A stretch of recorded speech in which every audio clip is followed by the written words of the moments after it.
can't prioritize myself because I've got to have all of this time and connected to myself. You know, and I can sit and breathe and do a quick little mini meditation on the toilet if I have to. Yeah. And you know, even when we cry, it releases cortisol within our body. So the moment that we have a good cry and we purge some emotion, that nervous system upregulation. Yeah, because I'm so invested and stuck in this model that I've created. Same as none of it's different, like you would know, working in business. And that's what I'm reckoning. It's exactly the same stuff. It's just a different aspect of my life. So many entrepreneurs have created business as an avoidance strategy. So, and I did. I've been in business for 18 years. Yeah. And my first 4 businesses, it was totally an avoidance strategy. It was like, if I have more money, if I have better things, if I work harder, if I achieve more, then I can avoid all of these. Now my life is sort of in the middle and I've got all these things I want to do, but we actually haven't even sat to figure out our values change. And I think that's the big thing as we hit different places of understanding of ourselves, our values change. And I think that's where people get lost with this overload of information of what's spiritual and how it's given across as a lot of knowledge, but then people get lost. Well, where do I go with all of this? So welcome to episode 4 of Spill the SpiritualiTEA. I'm very excited today because I have a very inspirational woman with us, Krista Tier. So I'm going to give you a little insight on Krista Tier first before I lead into our conversation. So Krista supports business owners to create abundant, soul-driven businesses by activating magnificence and creating the life you truly desire. Her vast life experience and ability to unlock potential within allows her to walk you into awakening your true mission and purpose. Krista truly believes you can absolutely have it all, that the life that you dream of, this is my eyes, but the question, what layers are you required to shed before the truest version of us surfaces? That's a pretty good start to our conversation. But I do want to say, Krista's been around my field, and I think I've actually done a breath work on your one of your events a long time ago. Yeah.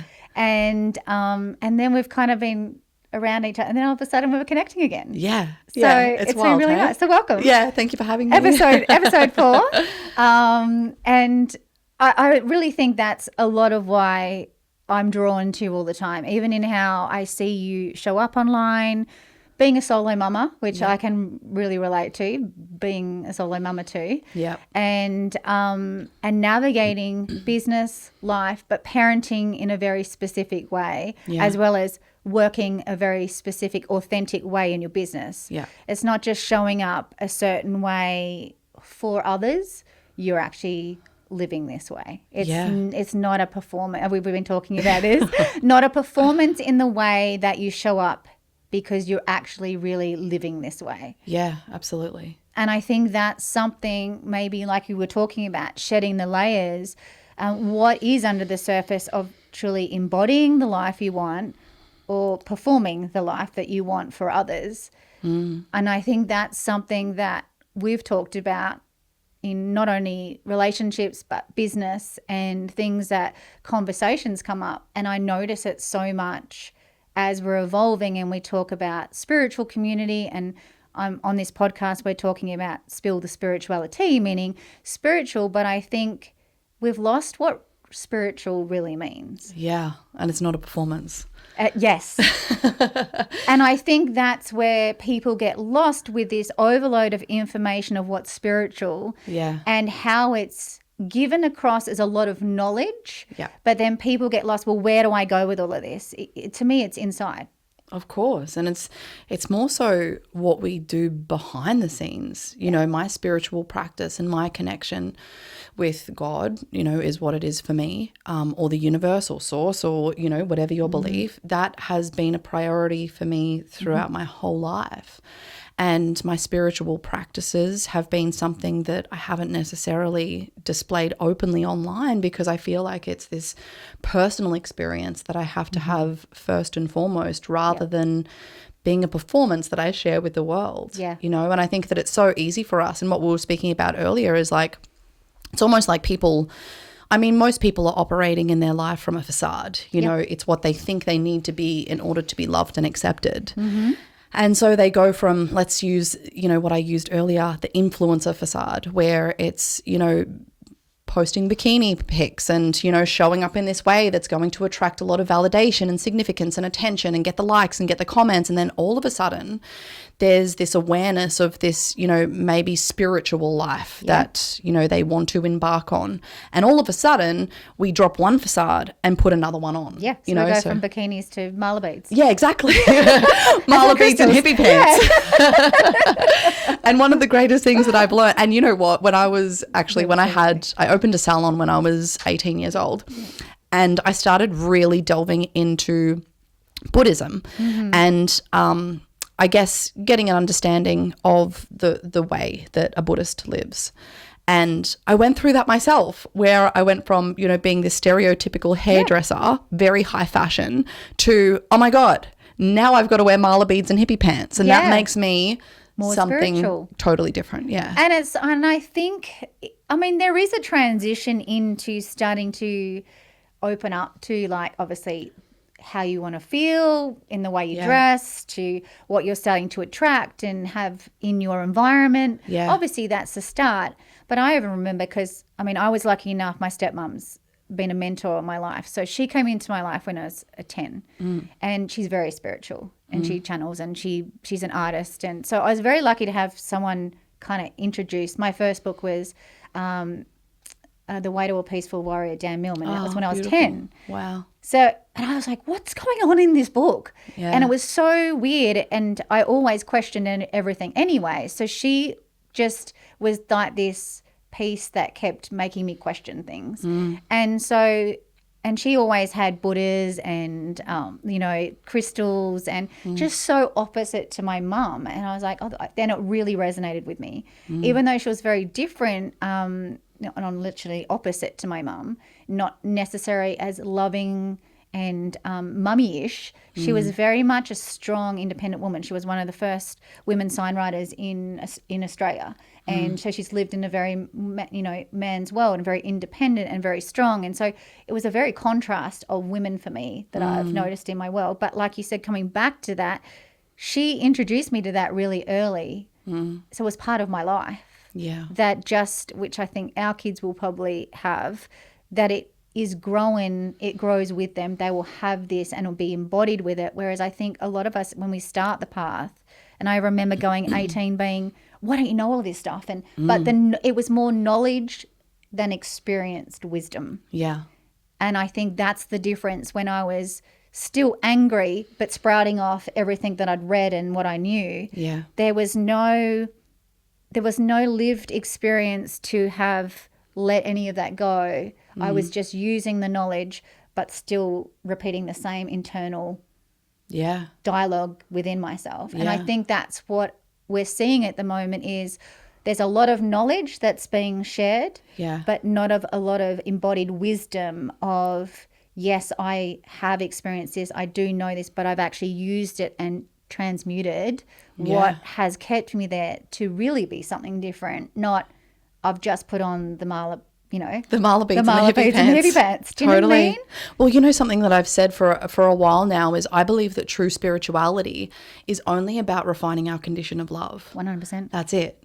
So in order to do that, we can't just pretend that we're loving and light. Yeah. We have to remove everything that's not that. Yeah. So love will always show you what isn't love. Exactly. Yeah. The hatred, the resentment, the frustration, you know, how are we able to, you know, remove those denser energies from our body so that we can return to a more loving space? And I think it's definitely a spiral, because we can start somewhere. And, you know, a lot of people that I work with come back in and they go, oh, but I'm going backwards. I'm like, you can never go backwards. Yeah. You can see and you may get triggered and hear some of the same stories.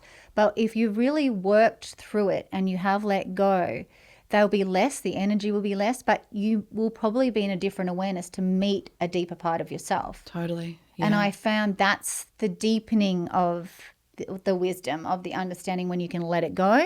Yeah. But it might come up again. But if you're not reacting the same way to it, and you can witness it and observe it and then go a little deeper with it, then you're going, on the next level in. Yeah, You know? exactly. And that's how I feel it is. Whereas most people just get stuck and go, oh, I'm stuck again, and then go back into the mind and the body's reacting. And like we were talking about, that whole nervous system response. Yeah. To me is the total key to understanding yourself deeply. Yeah. To be able to get to those deeper layers of yourself, because if we can't work with our nervous system, then we're going to always be stuck in the knowledge of our mind or the limits of our mind. Yeah, I couldn't agree more. So I think it's really interesting. I think there's so many things you can do. And like you said, your practices are personal to you and you don't share them online. I don't really share what I do either. But a lot of what I do is conscious moment to moment work. Yeah. It's not sit in gratitude for a moment or do. Dude, I don't have hours to sit on a fucking hill. I got and 2 meditate. kids, mate. Like, I'm sorry. You expect me to do all of that with a 2-year-old? It's like that connection with whatever it is that you believe in has to be fortified moment to moment throughout your day. Yep. That's a commitment that isn't just momentary. That's something that exists throughout my whole life. You know, in every moment, I'm, you know, reliant on that energy, that source, that God. Not just in the moments when I'm at dire straits. You know, it's something that is there all of the time. Yeah. And all we have to do is just be present enough to be able to connect. And I think that's the key, isn't it? People go, well, what's present? Totally. Present is being in the moment to moment. Yeah. How am I talking to myself in those moment to moment interactions? Not with anyone else. Or we are normally relating with someone, but in that relationship to others, how are we relating to ourselves? Yeah. And that's what I find, that moment to moment work has changed everything for me. Yeah. It's not when I get to go to and that's why I say to everyone that comes into any of my circles, it's not what you do now just because you're giving yourself this 3 hours, or it's not when you have this, or I see a lot of people that are they've moved from one addiction, maybe drinking and smoking and all the probably bad addictions, to more spiritual addictions. Plant medicine. Plant medicine, yeah. And then, you don't even get me started on the plant medicine part where all of a sudden people's gone on a few journeys and they've come back in and they're friggin' shamans. Totally. It's like, and they're sprouting off wisdom, like, and it's so not embodied because they're still doing the same things they were doing when they were drinking, smoking, but they've got the better words and they've got better ways of. They've got a better facade. They've got a better performance. And it comes. And I always say to this, the spiritual ego is the most, and we've had this conversation, is probably one of the most ugliest. Yeah. And I always say to my clients, just because you change, your ego also, mind, gets trickier in the way it talks to you. It'll change its words because it will come from like, you're an asshole, you're not worthy, that's the depth of it. But the wording will change in the way it expresses itself, and it gets a little bit more subtle to hear it as you get deeper within yourself. That I've noticed that it's like, that's my mind. Yeah, that was sneaky. That was sneaky, but it was very kind in the way it kind of like pulled me out of my body and got me into my mind, into that sort of loop, which then takes you into the deeper loop, you know what I mean, if you let it go. But I just noticed it gets more spiritual, your mind. And then people believe that they're actually transformed, but they're still in their mind. Yeah. They're still in their ego. They're still performing. And I think that's very confusing for people. And when you rely also too on practices for your spirituality, what do you do when you're challenged? Yeah. Well, I've always said, and I think that it pertains, I work with predominantly business owners, and I believe that it's applicable for every area of our life, our leadership, our willingness to meet courage, our, connection with a higher being, our spirituality. Like, it's so easy to effortlessly be with all of those things, have practices, be in great leadership, be courageous when times are easy. Yeah. However, I'm more interested in what you do when shit gets real. 100%. When you've got the curveball, when you've got to pivot, when things are going wrong. Well, that's going to really show who you are. Totally. Yeah. In any way, because you'll revert back to what you know when your nervous system gets triggered. Exactly. That's right. Not necessarily becoming aware of like, oh, I'm about to go back there. What choice am I going to make in this moment? Yeah. And that's when we go, it is what choice you're going to make in each moment. Totally. That's the only place we get to change from. And I totally agree with you in that, because I see so many people, leaders is such, that are so, you've got to get up at this time, you've got to do this and you've got to do that, and we've got to do, and I'm like, I can't fit that shit in. I've got 2 kids. Yeah. I don't have time to do that, because I'm managing that many things at once and running the business and doing this. And that's where I feel like people don't go there, because I think if I can't do this, and this, then I'm not going to be able to do it. Yeah, I can't prioritize it. I can't prioritize myself Yeah. because I've got to have all of this time. Yeah, I've got to meditate for 3 hours in the morning in order to be considered spiritual. Yes, and connected to myself. Yeah. You know, and I can sit and breathe and do a quick little mini meditation on the toilet if I have to. Totally. You get used to that with a 2-year-old. You do. Yes. I mean, that's usually interrupted as well. So. Yeah, well, you've probably got them with you. You know, in a lot of circumstances, though, I feel like meditation is actually used as a bypass. 100%. You know, it's like this disassociation mechanism. Yes. Instead of, like, I say to my clients, great, meditate, but make sure you're feeling. Yes, like make sure feeling you're your in your body. emotions, because that's ultimately what's going to support you in your evolution. Yeah. Meditation is sometimes a disassociation from our body. Yeah. And our feelings and our, so I think that it can be problematic. Once again, you know, everything in our life, it comes back to the intention that we're using it with. Yeah. If we're using it with ill intent, or, you know, with an intent to avoid or bypass, well, it's not going to work in our favor. Yeah. You know, but if we're using it with the intent that is pure and loving, well, of course, there's going to be benefit there. Yeah. Yeah. And I think that is a really interesting key then, because if we're not relying on anything else but ourselves, then, like you said, that meditation becomes a moment-to-moment thing. Yeah. And when you are challenged, you actually have something to fall back on. Because you're not going to have the 3 hours to meditate, or you're not going to have, you know, the mala beads and the hippie pant ain't going to do anything for you until you really get into your body and stop avoiding the feelings. Yeah, exactly. And the feelings aren't scary. Like, once you feel them, they're not scary. Well, the mind's made them fearful. Yeah, that's and right. the nervous system's made it like, so how I explain it is the nervous system feels the feeling before we're actually even acknowledged it, whatever experience. So it's like, we're already running from a bear as soon as that reaction's hit the body. And unconsciously that's gone, we go straight to the mind. So we're not running from the bear anymore. We go straight into the mind, and the fear now is the mind creating more and more stories to move away from the body. That we don't, the fear that we've created is not from the bear anymore. It's from our own feelings. Yeah. Our own trauma, our own wounding. Yeah. And, you know, even when we cry, it releases cortisol within our body. So the moment that we have a good cry and we purge some emotion, that nervous system upregulation immediately alleviates.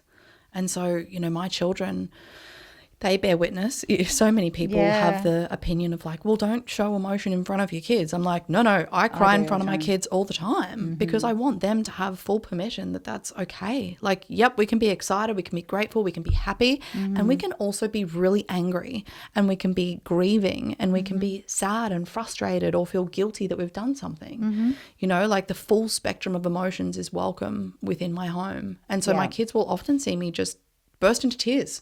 Yeah. And be with whatever emotion is moving through me. And you know, I think that's so powerful. I'm exactly the same. And people are, oh, you're same. What do you show?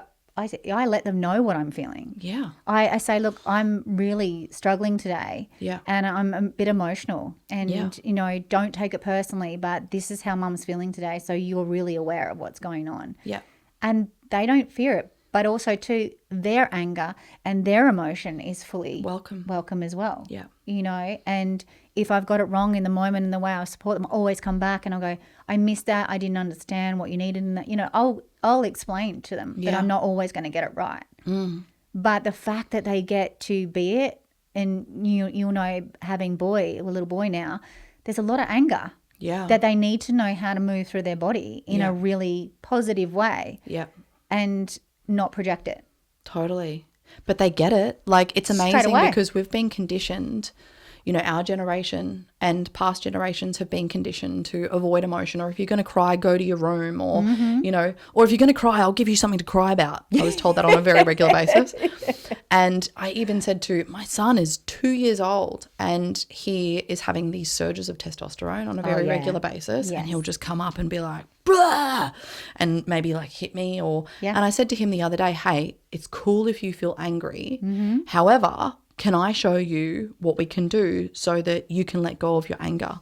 And whether he understood that. He'll understand it on a level. Yeah. And so I hopped over to the bed with him and I said, I want you to scream into the bed and then we're going to punch it and we're going to punch it really hard until you don't feel angry anymore. Yeah. He loved it. Yeah. And he's punching the bed and now he'll just come up to me and go, Mummy, we do the bed thing. Yeah. And he'll punch the bed and scream into it. So if we're able. So he didn't have to know what you meant. No. He got it because you moved it through his body. Yeah. And he'll say, he doesn't say angry. He says, I'm feeling really cross. Yeah. So if we're able to be programmed to believe that emotions are bad and we need to avoid them, we can also be programmed in the opposing direction. 100%. Right? It's just that courage that it takes to move through the fear and come back into the body and allow yourself. A lot of people don't actually know, and what I've recognized, they don't even know what they feel. Yeah. And what I recognize when we have suppressed our feelings for so long, and initially they came from a need as a child, like say you're angry or something, there's something deeper that's going on. When you suppress that over time, over and over and over, you start to lose the innate ability to know what you need. Yeah. And that's why no one can nurture themselves now. Yeah. And I think that's what we've lost in that gift of to be able to self-soothe. And I'm not saying leave someone in a cot and cry. I think that's where we lost probably the ability because there was no one to co-regulate with. Yeah. Yeah. And that's the big part I feel now with community. And also I'm noticing with women, we've like we talked about, emotions were shameful. We were in competition with each other. And we've talked about this a few times. And I think I've spoken with a lot of women that have come on here that there's a lot more seeing in each other and compassion because we've been pretending to be superwoman for a really long time. Yeah. And competing with each other and instead of supporting each other. Yeah. And I think now that there's more vulnerability and we can share that we don't have this shit together. No. No matter what facade you can see online, that's not going on behind closed doors. Yeah. And I will never, ever claim, I don't even claim that with my clients. I'm rawly honest with everybody. Yeah. I don't have my shit together every day. No, some days it's messy and chaotic it's and so overwhelming. Messy and chaotic. Yeah. But like we come back to it again, how are we dealing with that moment to moment? Yeah, exactly. That's to me the spirituality. Yeah. It's not how long I can meditate, how many breathwork retreats, how many freaking plant medicine. It's how am I showing up and understanding myself in every moment I'm challenged in the chaos of my life. Yeah. Am I lovingly holding myself through it, or am I treating myself like shit? Thinking that what I am feeling is wrong, I should be somewhere else, doing something different or feeling something different. Exactly. Instead of the self-acceptance for what is. Yeah, agreed. When I shake you up, what spills out? Yes. Yeah. And I mean, where's that going to spill out? Yeah. Relationship. Mm-hmm. Yeah. And absolutely. I think that's the biggest uncovering. And funnily enough, we're both single at the moment. But that I think when you've got kids, you don't get out of relating anyway. No. There's a constant reminder of relating. But I think relationships will always be of course the greatest gift. Yeah, because of the close proximity nature of them. You can't hide there. It's so easy to hide in short exposure to someone. However, when someone sees every aspect of your life in every aspect, it's impossible to hide that for, a period of time. But why would you want to? Yeah. And that's why I think, like you said with your kids, all emotions are welcome. Yeah. That's the type of relationship I want. Totally. As long as it's not projection and like you're teaching Jonah at 2. Yeah. And this is what I do with my boys. Like, and it's not convenient. Like I remember even with Tyler, like when I think he was like 7 or 8, that next testosterone stuff, he gets angry. He's a double Leo. Like he gets angry. I'm a Leo, so I get it. yeah. And so I was like, it took an hour. I said, dude, you can be angry. Yeah. I said, but you've got to figure out why you're angry and you can't make it my fault. You can't yell at your brother. Yeah. I said, you can go upstairs, you can punch your pillow, you can go and have a shower, you can scream in the shower if you want to. Yeah. And then he came back down and he was just cranky around the house. I could hear him upstairs yelling into his pillow and had a shower and he came back down. And then he looked at me and he goes, oh, I feel so much better now. Thanks, Mum. I love you so much. Oh, darling. And it was like an hour watching him go through hell. And if I had taken it away from him Yeah. or told him to go somewhere or that it was wrong, then I would have made that wrong for him to express himself fully. Yeah. And then he wouldn't have got to the other side of it and let all the emotion, the energy move through his body. Exactly. And that's what I think it is. Like, we never get to the point that we let the energy, which the emotion, the energy, emotion move through the body. We get to the feeling and we're like, hold breath, let's shut it up. Let's, divert. Let's get busy. let's get busy. into action. Yeah. Yeah. And then we just don't sit back in, like you said, and let that emotion move. It's not always going to be tears, but let the energy move. Yeah. I think that even, because I do predominantly work with business owners, I see that a lot with entrepreneurs. So many entrepreneurs have created business as an avoidance strategy. Yeah. So, and I did. I've been in business for 18 years. Yeah. Yeah. And my first 4 businesses, it was totally an avoidance strategy. Yeah. It was like, if I have more money, if I have better things, if I work harder, if I achieve more, then I can avoid all of these But feelings. then you're in that hustle, aren't you, all the time? Like total hustle. And I burnt out like on 3 occasions. Yeah, I've done that. So, yeah. And I've got a good, I can push. Oh, yeah. I can push. Yeah. I can push through the adrenal fatigue. Yeah. I can push beyond my adrenals. Don't you worry, adrenals. Watch We've me. got this.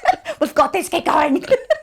It wasn't until I have a treatment called bioresonance every week, and my bioresonance therapist said to me, she's like, Krista, you're pushing beyond the adrenal fatigue and you're heading towards chronic fatigue. Well, I've had chronic fatigue. I've had adrenal fatigue. Yeah. I've had glandular fever. Oh, babe. I've had, breast implant. You name it, I've had every fatigue. Wow. So. But that's that like superhero archetype that we what really a want to, wanker. I know. Seriously, I'm like, why would you do that? But I got taught. To avoid. To avoid. Yeah. But it was also driven from this wounded masculine part within myself that I had to achieve, be independent. And I didn't want to have the same life that landed in my lap. But the only way I knew how to do it was to sort of not listen to all my intuitive wisdom, even though it kicked in. Yeah. And I did listen to it at some stage, but I would still kind of push over the top of it. Yeah. And I always say, until I got myself out of my loop and came back into my body, and that was sort of in my early 20s, sort of coming into like sort of late 30s, that was the last of it. When I got really sick, I was like, my biggest lesson. Yeah. My health was my biggest teacher. Yeah. I mean, there's been a lot of big teachers, but my health specifically, because you have to listen. And your nervous system is always going to react if you push too hard. Yeah. And I had never got past it. From when I had that chronic fatigue, and it was like, I was like, you are going to listen. Yeah. Because it got so bad that, sleeping 24 hours and need to sleep another. Yeah. So it wasn't functional at all. So it was sort of like, well, if you don't listen. So I learnt to deeply listen, which then gave me a complete new tune in to my intuition, my body, how I related to myself. So it was definitely wholly partly of my journey. Would have been nice not to have had to do it that. But like you said, Sometimes even noticing your nervous system now, to me, and now we talked into perimenopause, because I know my reactions, I know my nervous system, I know when it's external and I know when it's internal, and I'm watching myself react to my hormones or my ability to do things, like my brain's a bit foggy. Yeah. Or I've always had quite a very logical mind that could do a lot of things. Hence I could push really fast. Yeah. And that's not working. I'm like, before we sat down, I said, I have no idea what we're saying. I was like, and so, which is how I channel anyway when I work. But it's like there's this total opposite. My body's just doing all of these things. So I've got to be super in tune with it and kind.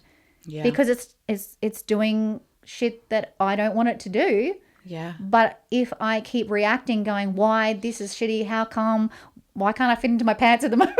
All those things. I'm like, I'm only going to be triggering my nervous system, and then that response is not going to be loving. Yeah. And then I'm not allowing the wisdom that's going to come through in this time. for me to move to the next stage of my life to be witnessed and open to. Yeah. Yeah, I can totally relate. And I think we're always getting to those places, aren't we? Like you say, through business, through life, that if we don't let the next stage come through, and if we need to kind of pivot, sit, wait, without pushing over the top of it, getting busy, we're missing the opportunity to learn more about ourselves. 100%. I say really regularly to my clients, where we create from is what we're creating. So if we're creating from overwhelm and chaos and avoidance and not enoughness and scarcity, we're only going to be creating more of that. However, if we're creating from trust and abundance and wholeness and genuine loving desire, there's going to be a beautiful feedback system that we experience as a result. Plus an authenticity to yourself. That you're like, it's coming from a more regulated place because it's in alignment and you don't have to force it. Yeah. And that's the difference that I've noticed, that I wait now. Instead of because I want everything done yesterday kind of person, I'm allowing the space. I'm allowing the timing. Yeah. And I'm letting it fall into place, even though it might not be on my schedule. My schedule might be what I want, but it's not what I need. Yeah, exactly. And I think that's the difference, is really knowing what we want as in mind and what we think we should have done, or what we truly need, I think is very different. Oh, very different. I think there has to be a component of trust. Like, actually, we don't know. There's oftentimes, like, we can set an intention. We can, when we look at manifestation, it's not a matter of going, oh, here's the intention and I expect it to appear in this timeline by this route. The way that I talk about manifestation is like setting that intention, that desire, that goal, and then allowing the process to unfold. And sometimes in that process, there's a falling away. Sometimes there's changes, there's pivots, there's, up levelings, there's unravelings, there's, so much that occurs, and we've just got to, instead of thinking that we know better and, it's not for us and we, throw the baby out with the bathwater, we actually just have to surrender to that journey. Especially in business too, which you will probably see that if you're fully not in alignment, well, it's with anything, relationship, business, life, something will undo you. At some stage. At some stage. You might get to a certain thing, but then it'll still undo you. Yeah. Do you know what I mean? And then everything you've worked so hard for, in the sense, doing, you will lose at some stage anyway. Yeah. And I'm finding that, because now I'm sort of pivoting to working with people midlife, which is their 40s, which I do anyway, that midlife is like this complete, holy shit, I'm having, you know what I mean? There's this, I haven't done what I needed to do and I'm not there yet. And what am I doing? It's like, what am I doing? Because we haven't listened for such a long time. And then we get to the middle and we're like, I've only got a certain amount of time left. Yeah. And there's this, it's like, let's either go from the baby bit, I need to get the baby, or it's like, now my life is sort of in the middle and I've got all these things I want to do. Yeah, exactly. But we actually haven't even sat to figure out what our values change. Yeah. And I think that's the big thing, as we hit different places of understanding of ourselves, our values change. And I think that's a reassessment, the more you get in tune with yourself of what you need. Because every time you understand yourself more, I think your values change. What really you desire in life changes. Yeah, particularly when you're committed to your own evolution. Yeah. Like I used to be so driven by money. And while money, I still place emphasis on it and, I value it. It's not about that anymore. It's bigger than that. It's legacy. It's making a difference for my children. It's making the world a better place. It's watching other people win. Yeah. It's doing what I'm passionate about, and money's a byproduct. Yeah. So I think that oftentimes when we evolve beyond what we used to value. Yeah. Yeah.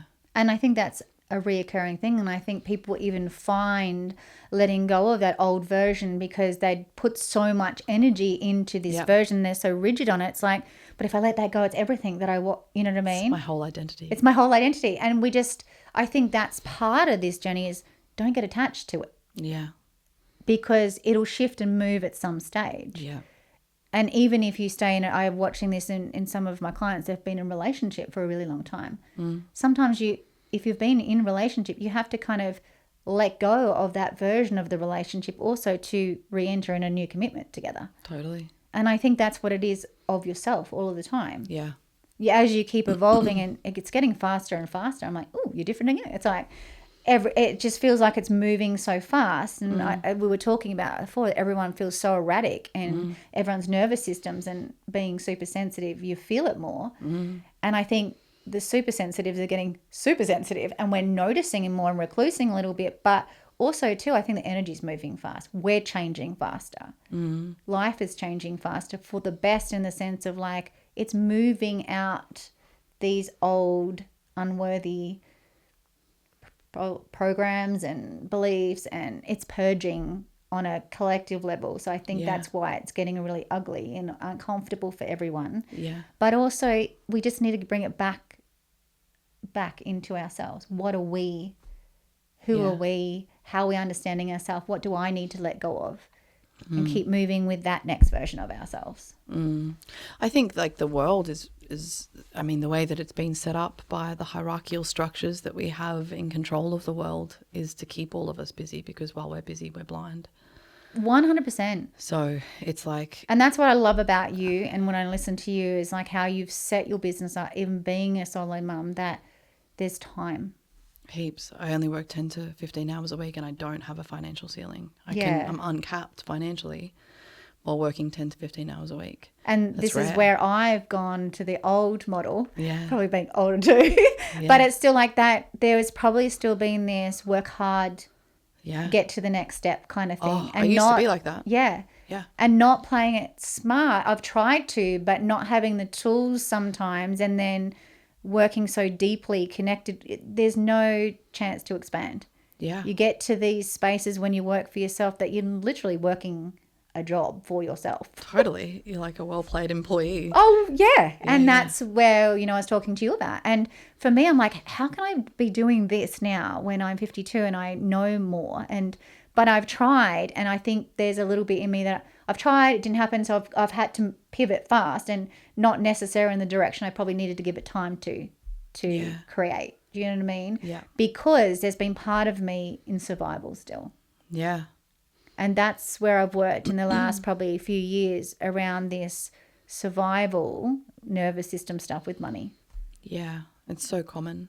I mean, particularly when you're solely responsible. I mean, I look at it and I'm financially responsible, emotionally responsible, physically responsible, mentally responsible for 2 children. Yeah. And that's a lot. That is a lot of pressure, a lot of responsibility. And, if I didn't know what I know when it comes to building businesses, I'm like, how would I find any sense of safety? So I completely understand why there is such a sense of overwhelm and chaos for women, particularly doing it on their own and juggling business as well. Because it's as a result of also businesses not being set up to create safety. Yeah. It's like most businesses are constantly reliant on new clients coming in, and the list goes on, but it's just the way that we've been programmed, and I operated in that way for a large part of my business journey. It was like the harder I worked, the more worthy I was to earn more money. And when I stepped into the coaching industry, I had 25 clients one-on-one. Yeah. And I was doing 25 hours of delivery alone. And it wasn't until I reached this moment where I was like, why on earth am I in business? Like, I don't have freedom. I'm a slave to it. I go on holidays. I have to do client calls. Otherwise, I don't earn money. Yes. Like, why am I doing this? Yeah. I'm falling into the indoctrination of the rest of the world that we have to be busy, and that equates in the more money we earn. And I don't think the younger generation have this programming. No, they're very different. No. Very different in the way they don't want to work like that. No. And I definitely think COVID, for what it was, did show us that we're not connecting to our families. We're stuck in jobs we don't want to be in. Yeah. We're in that old way of earning money, and there is no freedom to it. Yeah. We're tied to everything. Yep. And that's what I've recognized. I have for a really long time, but it's emotionally getting myself out of it as well. Yeah. And letting that, my nervous system expand and then shift a little bit, expand and shift a little bit. And now I'm like, I think perimenopause might even be part of it. It's like, yep, fuck this. I'm not doing it anymore. Yep, you know, I'm at the point. You know, survival's done. Worked with my nervous system emotionally for a really long time. Understand that deeply. Now it's time also for my business to reflect. Yeah. And I think, like you said, being in a single mum, I have been in survival. Totally.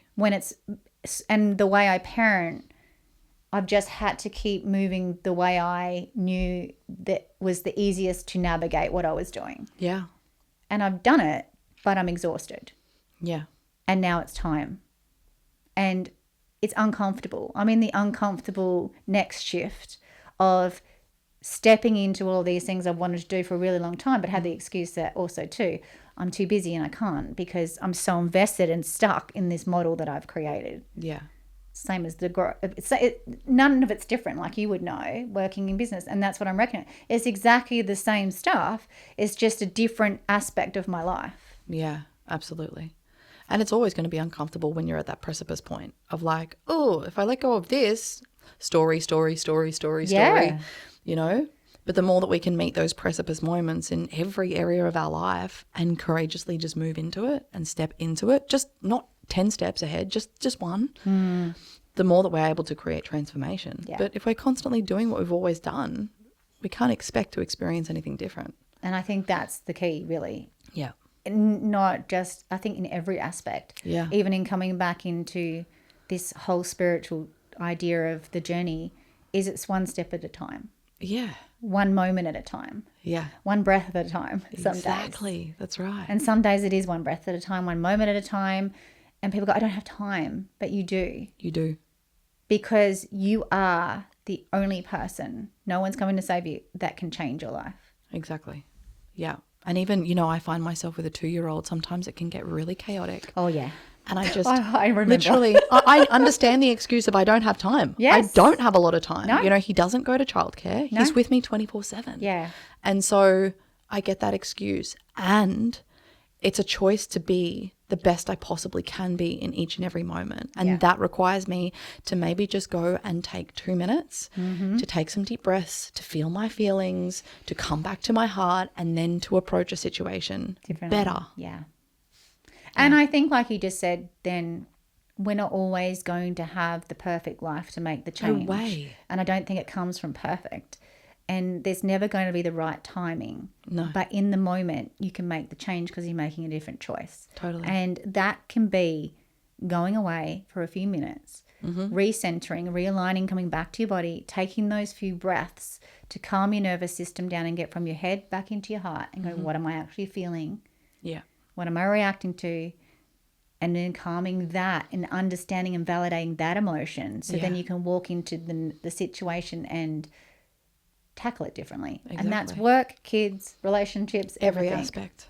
Yeah. Yeah. And we're not always going to get it right, but I think honesty with ourselves is the best way. Absolutely. You have to be honest. We can't pretend our way through life. Yeah. How am I really feeling? Honestly. Yeah. I love that. Yeah.